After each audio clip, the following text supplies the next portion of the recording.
उस परिवार के हजारों रुपये बचते हैं। पीएम सूर्यघर मुफ्त बिजली योजना, जहां जहां ये योजना लागू हुई है, इन परिवारों को औसतन साल भर के 25 से 30 हजार रुपये बिजली की बचत हो, पैसों में बचत हो रही है, खर्च में बचत हो रही है। और अगर ज्यादा बिजली है तो बेच करके कमाई कर रहा है वो अलग, यानी सामान्य मानवी की बचत भी। हमने एलईडी बल्ब का एक अभियान चलाया था। आपको मालूम है कि हमारे आने से पहले एलईडी बल्ब 400 रुपये में बिकते थे। हमने इतना अभियान चलाया, उसकी कीमत 40 रुपये हो गई। और एलईडी बल्ब के कारण बिजली की भी बचत हुई और उजाला भी ज्यादा मिला, और उसमें देशवासियों के करीब 20,000 करोड़ रुपए बचे हैं। आदरणीय सभापति जी, जिन किसानों ने सॉइल हेल्थ कार्ड का वैज्ञानिक तरीके से उपयोग किया है, उनको बहुत फायदा हुआ है। और ऐसे किसानों को प्रति एकड़ 30,000 रुपये की बचत हुई है। आदरणीय अध्यक्ष जी, बीते 10 साल में इनकम टैक्स को कम करके भी हमने मिडिल क्लास की बचत को बढ़ाने का काम किया है। आदरणीय अध्यक्ष जी, 2014 के पहले ऐसे बम गोले फेंके गए, बंदूक की ऐसी गोलियां चलाई गई कि देशवासियों का जीवन छलनी कर दिया गया था। हमने धीरे धीरे उन घावों को भरते भरते आगे बढ़े।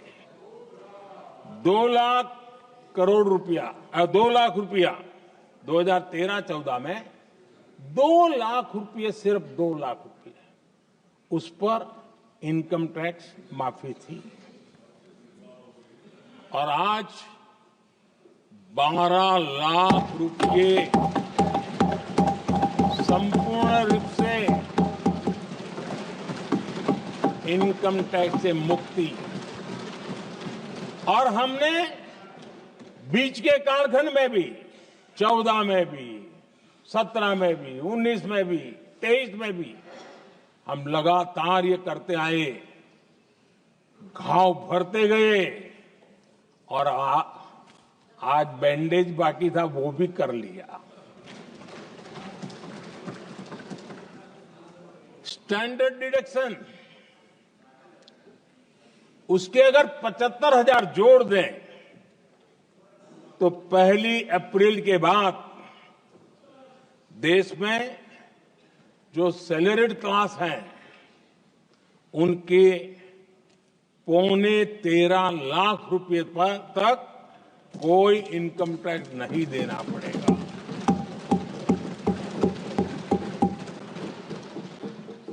आदरणीय सभापति जी, आप जिस समय युवा मोर्चा में काम करते थे, तब एक बात आप सुनते होंगे, पढ़ते भी होंगे। एक प्रधानमंत्री आए दिन 21वीं सदी बोला करते थे। एक प्रकार से रट गया था, तकिया कलाम जैसा हो गया था, तो बोलते थे 21वीं सदी। जब इतनी बार बोला जाता था तो उस समय टाइम्स ऑफ इंडिया में आर.के. लक्ष्मण ने एक बड़ा शानदार कार्टून बनाया था। वो कार्टून बड़ा इंटरेस्टिंग था। उस कार्टून में एक हवाई जहाज है, एक पायलट है। अब उन्होंने पायलट क्यों पसंद किया वो तो मुझे मालूम नहीं। कुछ पैसेंजर बैठे थे और हवाई जहाज एक ठेले पे रखा हुआ था और मजदूर ठेले को धक्का मार रहे थे और 21वीं सदी लिखा हुआ था। वो कार्टून उस समय तो मजाक लग रहा था, लेकिन आगे चल करके वो सच सिद्ध हो गया। आदरणीय अध्यक्ष जी, ये कटाक्ष था जमीनी सच्चाई से। तब के प्रधानमंत्री कितने कटे उठे थे और हवाई बातों में लगे हुए थे, इसका वो जीता जागता प्रदर्शन करने वाला कार्टून है।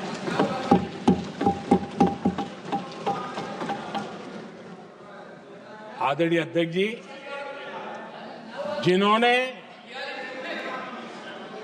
तब 21वीं सदी की बातें की थी, वो 20वीं सदी की जरूरतों को भी पूरा कर नहीं पाए थे।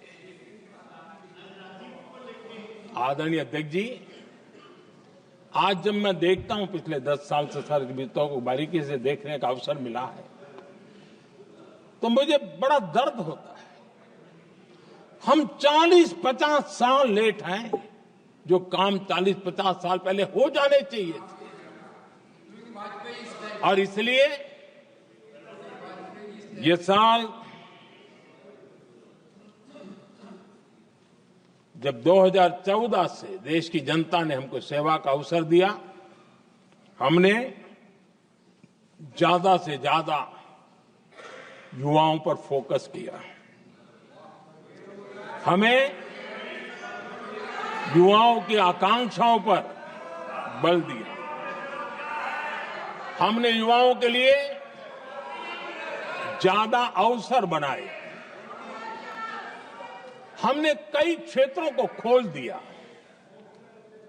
और जिसके कारण हम देख रहे हैं देश के युवा अपने सामर्थ्य का परचम लहरा रहे हैं। देश में हमने स्पेस सेक्टर को खोल दिया, डिफेंस सेक्टर को खोला, सेमीकंडक्टर मिशन लेकर के आए, इनोवेशन को बढ़ावा देने के लिए अनेक नई योजनाओं को हमने आकार दिया। स्टार्टअप इंडिया इकोसिस्टम पूरा डेवलप किया। और इस बजट में भी आदरणीय अध्यक्ष जी, एक बहुत महत्वपूर्ण निर्णय हुआ है। 12 लाख की आय पर इनकम टैक्स की माफी। ये समाचार इतना बड़ा बन गया कि बहुत सी महत्वपूर्ण चीजों पर अभी भी कुछ लोगों का ध्यान नहीं गया है। वो महत्वपूर्ण निर्णय हुआ है। हमने न्यूक्लियर एनर्जी सेक्टर को ओपन कर दिया और इसके दूरगामी सकारात्मक प्रभाव और परिणाम देश को देखने के लिए मिलने वाले हैं। आदरणीय अध्यक्ष जी, AI, 3D printing, robotics, virtual reality की चर्चा हम तो गेमिंग का भी महात्मा क्या होता है, इसके लिए भी प्रयास करने वाले लोगों में से। मैंने देश के नौजवानों से कहा है कि दुनिया का गेमिंग क्रिएशन का, क्रिएटिविटी वर्ल्ड का कैपिटल भारत क्यों न बने। और मैं देख रहा हूं बहुत तेजी से हमारे लोग काम कर रहे हैं।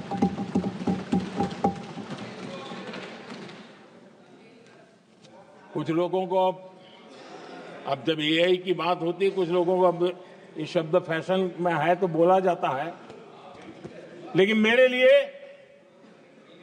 सिंगल एआई नहीं है, डबल एआई। भारत की डबल ताकत है। एक एआई आर्टिफिशियल इंटेलिजेंस, दूसरा एआई एस्पिरेशनल इंडिया।